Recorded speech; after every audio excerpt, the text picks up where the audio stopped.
प्रवीण दरेकरजी काय म्हणाल की राज ठाकरे जे काल म्हणाले की राजकीय आकसातून झाले असं का वाटतं? नाही, 100% आपण जर सगळ्या घटनेचा जर मागोवा घेतलात, हर्षवर्धन जाधव त्या कॉन्वॉयमध्ये जात असल्यापासून मारहाण झाल्यानंतर पोलीस स्टेशनला गेल्यानंतर पुन्हा मारहाण झाल्यावर, तर जर पोलीस स्टेशनला यांना मारहाण करायची सुद्धा कॉन्वॉय गेल्यानंतर समजा हर्षवर्धन जाधवांनी जर हात उगारला असेल तर ते निश्चितपणे चुकीचं आहे. राजसाहेबांनी धाडसीपणानं जाहीरपणे सांगितलं. परंतु मारहाण करायची होतं तिथेच ॲक्शनला रिॲक्शन होऊ शकली असती. परंतु त्यानंतर पोलीस स्टेशनला नेऊन पाऊण तास चर्चा विनिमय करून कशासाठी हा कालावधी लागला नेमका? का हर्षवर्धन जाधव का त्यांचा जावई होता, चहापान करत होते? यांना त्या ठिकाणी सर्व पिक्चर स्टोरी तयार करायची होती, वरिष्ठांचे आदेश घ्यायचे होते आणि एवढं स्पष्ट आहे की केवळ तेवढ्यासाठीच त्यांना पोलीस स्टेशनला नेण्यात आलं. आणि पूर्णपणे या ठिकाणी महाराष्ट्र नवनिर्माण सेना ज्या गतीनं वाढते ते राष्ट्रवादीच्या डोळ्यामध्ये खरं म्हणजे सलतंय.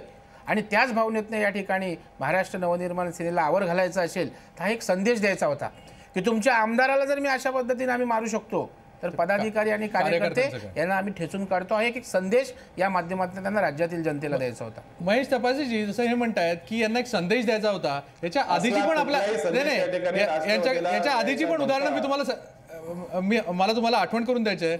जेव्हा लोकसत्तेचे संपादक आहेत त्यांच्यावर हल्ला झाला आणि त्यांना मारणाऱ्यांना, एक मिनिट ऐकून घ्या पहिल्यांदा, त्यांना मारणाऱ्यांना पण तुम्ही कधीच अशी कडक कारवाई केली नाही किंवा एका बाईला मारल्यामुळे जर बाईला मारलं असेल तरी अशा प्रकारे मारणं कितीसं योग्य आहे? आणि याआधी संभाजी ब्रिगेडचे लोक असतील, मग बाकी लोक असतील, यांच्यावर अशी कारवाई कधी का झाली? अधिकार असतात.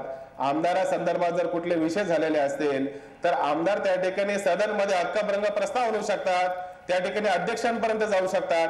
पण अशा पद्धतीने फक्त आर पाटलांना टार्गेट करणं, त्याच्यानंतर राज्याचे नव्याने उपमुख्यमंत्री झालेले अजितदादांना टार्गेट करणं आणि हे फक्त पब्लिसिटी स्टंट आहे. आणि मला तर त्या ठिकाणी असं वाटतं की मुंबईतनं जेव्हा उद्धव ठाकरेंची प्रतिक्रिया आली म्हणजे ह्या हर्षवर्धन जाधवच्या प्रकरणानंतर, त्याच्यानंतर आमचा मराठवाड्यातला बेस हलतोय का हे भीती पाटील त्या ठिकाणी मला तर राज ठाकरेंनी अशा पद्धतीने वक्तव्य केलेलं आहे. आणि त्या ठिकाणी मुख्यमंत्र्यांचा खुलासा आपण ऐकला, त्या ठिकाणी आज उपमुख्यमंत्र्यांचा त्या ठिकाणी आपण खुलासा ऐकला. त्या ठिकाणी विजयाचे विषय कुठलेही विकासाचे मुद्दे नसल्यामुळे एखाद्या ग्रामीण भागातल्या जत्रेमध्ये ज्या पद्धतीची भाषणं होतात आणि लोकांच्या टाळे मिळवून घेण्यासाठी सगळ्या गोष्टी केल्या जातात, त्या पद्धतीचं भाषण त्या ठिकाणी राज ठाकरेंजींनी केलेलं आहे. आणि हे कुठल्याही पद्धतीने विकासाचा मुद्दा जनतेपर्यंत घेऊन जाण्यामध्ये समर्थ नाही, हे आज लोकांच्या समोर आलेलं आहे. पण माझ्या मते ते पर्टिक्युलर एका गोष्टीसाठी गेले, त्यांच्या आमदाराला मारहाण झाली याचसाठी गेले. विकासाचा मुद्दा कसा आला हे मला पण माहित नाही. आपण दरेकरांना विचारत ते अतिशय बालिशपणाचं बोलतायत. राजसाहेब ठाकरेंसारखा एक महाराष्ट्राला वलयांकित असणारा नेता आहे. आपण जर ती गर्दी बघितली तर उत्स्फूर्त सुशिक्षित सर्व घटकातील लोक होती. राष्ट्रवादीने अनेक ऑफिसेस तोडली, विनायक मेटेंनी त्या ठिकाणी तोडलं. कुठे गेले अधिकाऱ्यांचे? सत्ता ह्यांची आणि हे नियम शिकवतायत. त्याच्यामुळे हे सगळं नाटकी नौटंकी बोलण्याचं ही लोक करतायत. आज त्या ठिकाणी जी ही सभा होती, ही सभा केवळ निषेध सभा होती. ही विकासाच्या मुद्द्याची सभा नव्हती, निवडणुकीची सभा नव्हती. परंतु तुम्हाला सांगतो, निषेधाच्या सभेत सुद्धा राजसाहेबांनी अनेक विकासाचे मुद्दे त्या ठिकाणी मांडले. आज त्या ठिकाणी महागाई वाढले, त्यावर त्यांनी उहापोह केला. जैतापूर प्रकल्पाविषयी बोलले. ते अनेक मुद्द्यांना आज कांदे मिळत नाहीत, त्याच्या लाजा वाटत नाहीत.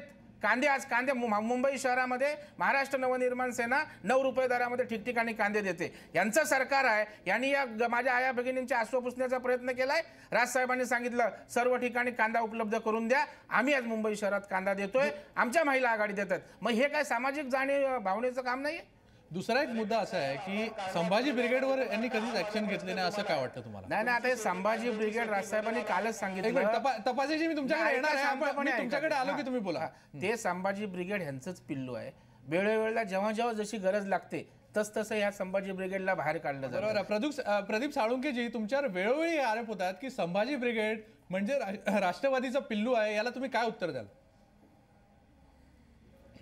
नाही, असे आरोप महाराष्ट्रात काय आमच्या संघटने होता, ही परंपरा आहे आपल्या देशाची. शिवसेना ज्यावेळेस वाढत होती त्यावेळेस आरोप झाला होता की माननीय वसंतरावजी नाईक त्या काळचे मुख्यमंत्री आणि बाळासाहेबजी देसाई गृहमंत्री यांचं हे पिल्लो, यांच्या आशीर्वादाने संघटना वाढत आहे, त्यांच्यावर आरोप झाला होता. शिवसेना माझ्या मते राष्ट्रीय स्थापना झाली त्यावेळेसही आरोप झाला होता. एक मिनिट प्रदीप साळुंकेजी, शिवसेना हा माझ्या मते पक्ष म्हणून स्थापन झाला होता. संभाजी ब्रिगेडचं काम पक्षाचं नाहीये, बरोबर ना? मंदारजी ऐकून घ्या, माझा मुद्दा ऐकून. ज्यावेळेस मनसे आली त्यावेळेसही काँग्रेसनं असा आरोप झाला की काँग्रेसनं शिवसेना संपवण्यासाठी आणलेली आहे. कोणतीही संघटना कोणताही पक्ष आपला एखादा विचारधारा घेऊन चालत असतो, त्याचं एक विशिष्ट टार्गेट असतं. संभाजी ब्रिगेडचं टार्गेट आहे समाजाचं परिवर्तन करणे. माननीय आमदार दरेकर साहेब म्हणाले की कधीतरी आतमध्ये बाहेर येते. दरेकर साहेबांना अत्यंत नम्रपणे मी सांगू इच्छितो, साहेब आपण लोकप्रतिनिधी आहात, की संभाजी ब्रिगेड गेली 20 वर्षे रात्रीचा दिवस आणि दिवसाची रात्र करून महाराष्ट्रभर प्रबोधनाचं काम करत आहे.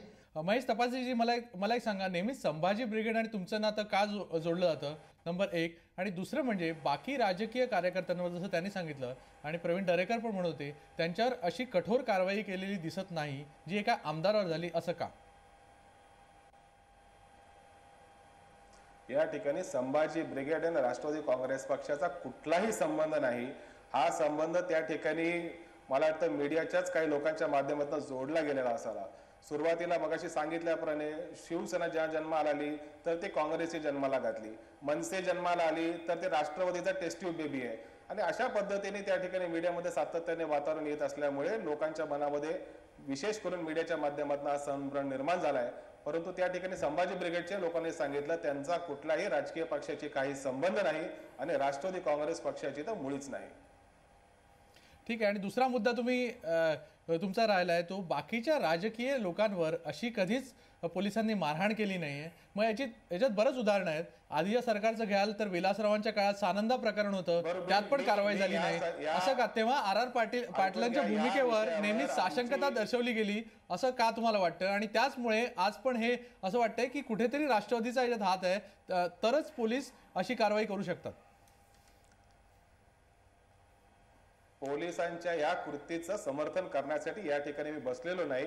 आणि मला वाटतं मुख्यमंत्र्यांनी देखील त्या ठिकाणी सांगितलंय, तर राज्याचे उपमुख्यमंत्र्यांनी सांगितलंय, गृहमंत्र्यांनी सांगितलं की अशा कृतीचं त्या ठिकाणी कुठलेच राजकीय पक्ष समर्थन करणार नाही आणि राष्ट्रवादीने ते केलेलं नाही.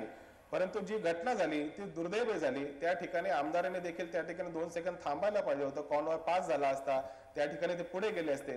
परंतु कॉन्वॉय मोडायचा, स्वतःचा आणि इतरांचा जीव त्या ठिकाणी धोक्यामध्ये टाकायचा आणि एखाद्या कॉन्स्टेबल महिलेने थांबवल्यानंतर तिला हटकायचं, आणि हा का पहिला प्रकार नाही. म्हणजे या आमदारांवर अशा पद्धतीने शासकीय अधिकाऱ्यांवर हात सोडण्याचे 3 प्रकार ह्याच्या सकट त्या ठिकाणी पोलीस स्टेशनमध्ये नोंद आहेत.